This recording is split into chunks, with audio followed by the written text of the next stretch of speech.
मेरे साथ उद्योगपति रॉबर्ट वाड्रा जी हैं। आज वो सिद्धिविनायक मंदिर में दर्शन करने आए थे। सर, बप्पा के दर्शन किया आपने, क्या मांगा, क्या कहना चाहिए? मैं समय समय यहाँ आता हूँ और जरूर मैं लोगों के लिए सुख शांति की बात करूंगा और जो युद्ध हो रहा है उसको उसमें सीज फायर हो और मतलब एकजुट होकर हमें युद्ध को रोकना चाहिए।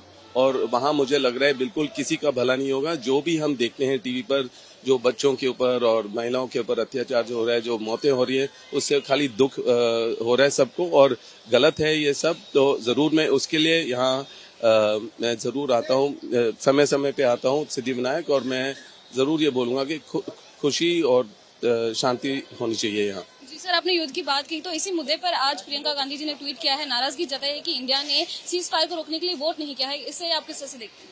जरूर मैं उनके साथ जो वो कह रहे हैं मैं उसमें सहमत हूँ और जरूर इंडिया को मैंने जैसे बताया सीज फायर की बात रखनी चाहिए और युद्ध से किसी का लाभ नहीं होगा और किसी देश को भी उसका एडवांटेज नहीं लेना चाहिए।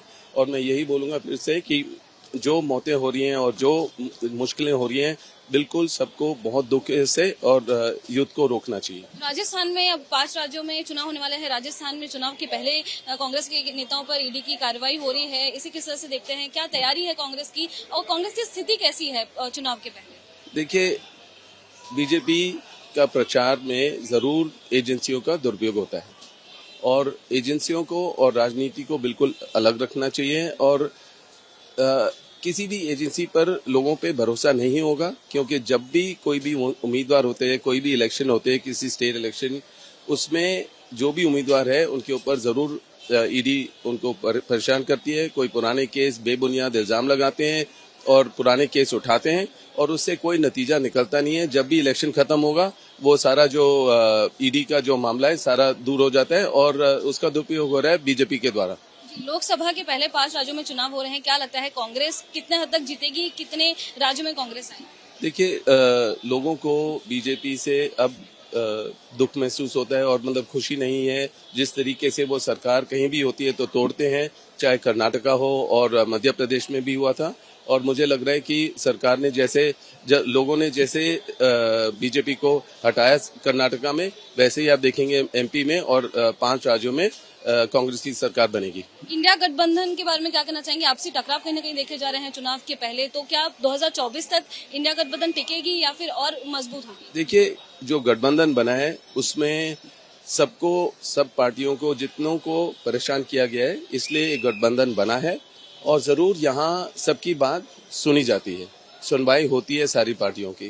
तो ये बीजेपी में नहीं होती है, इसलिए वो बीजेपी के साथ नहीं रहेंगे कोई भी ऐसी पार्टी। अब यहाँ जो ये चलेगा, सबकी सुनवाई होगी, जो इश्यूज हैं वो सुनेंगे और उसका हल ढूंढेंगे और कोई इश्यू नहीं है। एकजुट होकर एक अच्छी सरकार बनाएंगे आगे 2024 में भारत के लिए।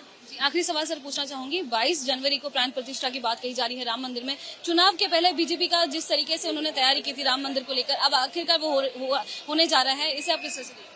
देखिए, हमें सेक्युलर रहना चाहिए, हमें लोगों की नौकरी की बात सोचनी चाहिए, महिला की सुरक्षा की बात सोचनी चाहिए और भेदभाव की राजनीति से दूर रहना चाहिए। मेरा यही सोच है और इसलिए प्रियंका और राहुल प्रचार करते हैं, लोगों से मिलते हैं, उनकी जो समस्या है उसका समाधान ढूंढते हैं और मुझे लग रहा है कि भेदभाव की राजनीति नहीं होनी चाहिए, उससे देश टूटेगा और एकजुट नहीं होगा। धन्यवाद हमसे बात करने के लिए। हाँ, जैसे कि हमारे साथ धन्यवाद सर हमसे बात करने के लिए। हमारे साथ रॉबर्ट वाड्रा जी थे। जैसे कि आपने देखा कि उन्होंने कई मुद्दों पर बात की एबीपी न्यूज से और आज वो मुंबई के प्रसिद्ध मंदिर सिद्धिविनायक मंदिर में पहुंचे थे दर्शन करने के लिए और उन्होंने कहा कि जिस तरीके से इजराइल और फिलिस्तीन में लगातार युद्ध चल रहा है और इसी कारण से वो यहाँ पे आए थे और यहाँ पे प्रार्थना करने आए थे और उन्होंने कई मुद्दों पर एबीपी न्यूज से बात की। कैमरा पर्सन गजानन के साथ मैं लता शर्मा, एबीपी न्यूज मुंबई।